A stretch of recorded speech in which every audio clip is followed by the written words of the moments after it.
علیکم بچوں، آج ہم جس سبق کی پڑھائی کریں گے اس سبق کا عنوان ہے مونگ موٹ۔ تو بچوں اپنی پڑھائی کا آغاز کرتے ہیں۔ مونگ اور موٹ دو بہنیں تھیں جو مظفر گڑھ کی خوبصورت بستی بصیرہ میں رہتی تھیں۔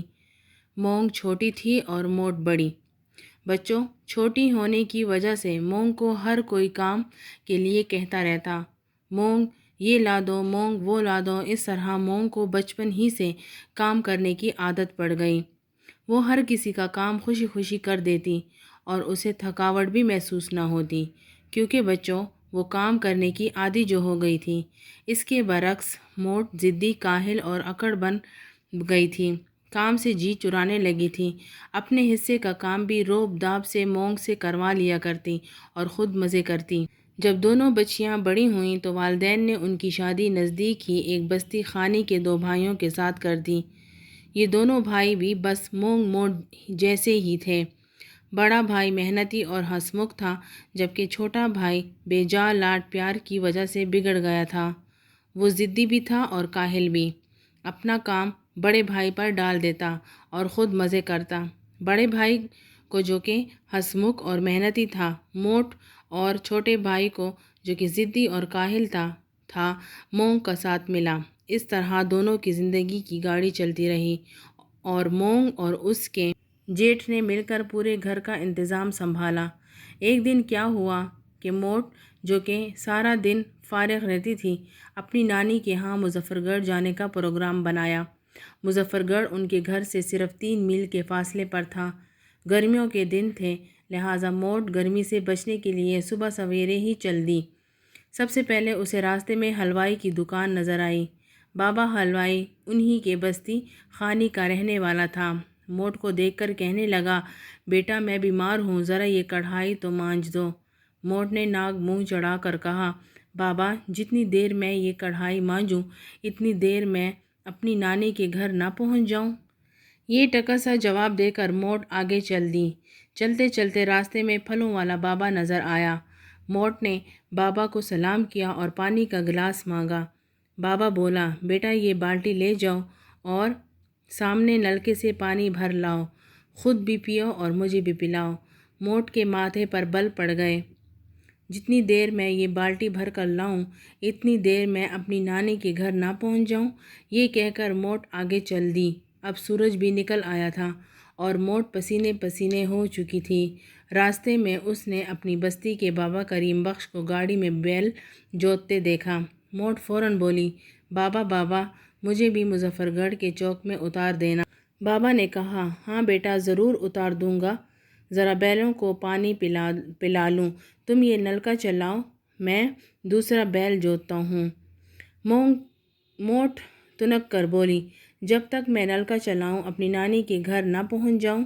یہ کہہ کر موٹ تھکی ماندی پسینے میں شرابور نانی کے گھر جا پہنچی اور اس زور سے دروازہ کھٹکھٹایا کہ آس پاس کے گھروں کی عورتوں نے بھی اپنے گھر کی کنڈی سمجھ کر دروازے کھول دیے۔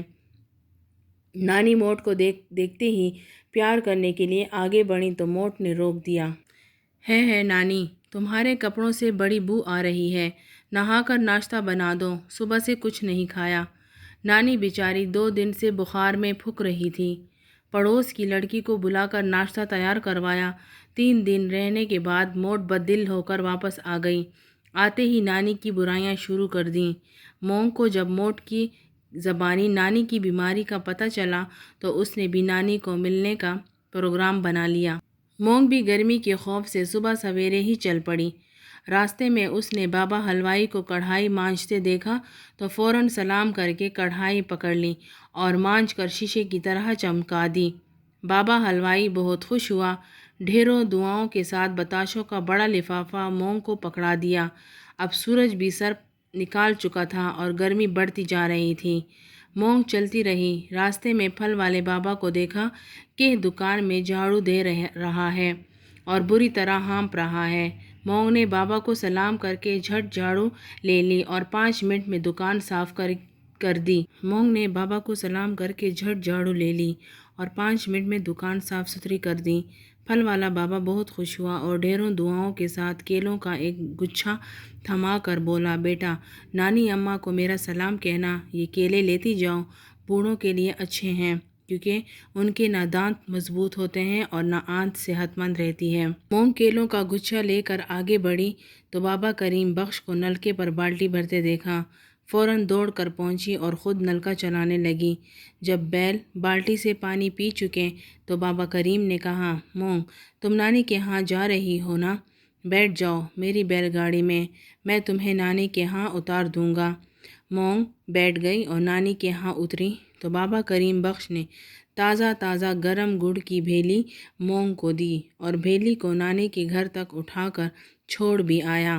مونگ کو دیکھ کر نانی اس طرح بے اختیار ہو کر پیار کرنے بڑھیں جیسے موٹ کو پیار کرنے بڑھی تھی، مگر ٹھٹک کر رک گئیں۔ مونگ محبت سے نانی اماں سے لپٹ کر رونے لگی۔ نانی اماں آپ اتنی بیمار پڑیں، کسی کو اطلاع ہی نہیں دی۔ اس نے فوراً نانی اماں کا بستر درست کیا، سفید چادر بدلی اور سارے گھر کو صاف ستھرا کر کے ہر چیز کرینے سے رکھ دی۔ نانی اماں بہت روکتی رہیں مگر مونگ نے سب کام ختم کر کے ہی دم لیا۔ رات کو نانی کے سر میں تیل کی مالش کی اور پاؤں دابے۔ صبح اٹھ کر نانی کو وضو کرایا اور ناشتہ بنا کر کھلایا۔ دوپہر کو کھانے کے بعد آرام کرنے کی ضد کی اور شام کو گھر کے صحن میں نانی کو ٹہلا کر خوش کرنے والی باتیں کی۔ نانی اماں تو تیسرے دن بالکل بھلی چنگی ہو گئیں۔ مونگ کے ساتھ ان کا ایسا دل لگا کہ واپس جانے نہ دیا۔ آخر بڑے بھائی یعنی جیٹھ نے آ کر جب نانی اماں کو بتایا کہ مونگ کے بغیر سارا گھر تتر بتر ہو رہا ہے تو نانی اماں نے بہت سی دعاؤں اور کپڑے لتوں کے ساتھ رخصت کیا۔ واپسی پر راستے میں کریم بخش بابا نے سارا سامان بیل گاڑی میں رکھوا لیا اور مونگ کو چھوڑنے چل دیا۔ فروٹ بابا اور حلوائی بابا نے بھی پھلوں اور مٹھائیوں کے ساتھ رخصت کیا۔ مونگ واپس آ کر پھر سے ہنسی خوشی پہلے کی طرح اپنے کاموں میں مصروف رہنے لگی۔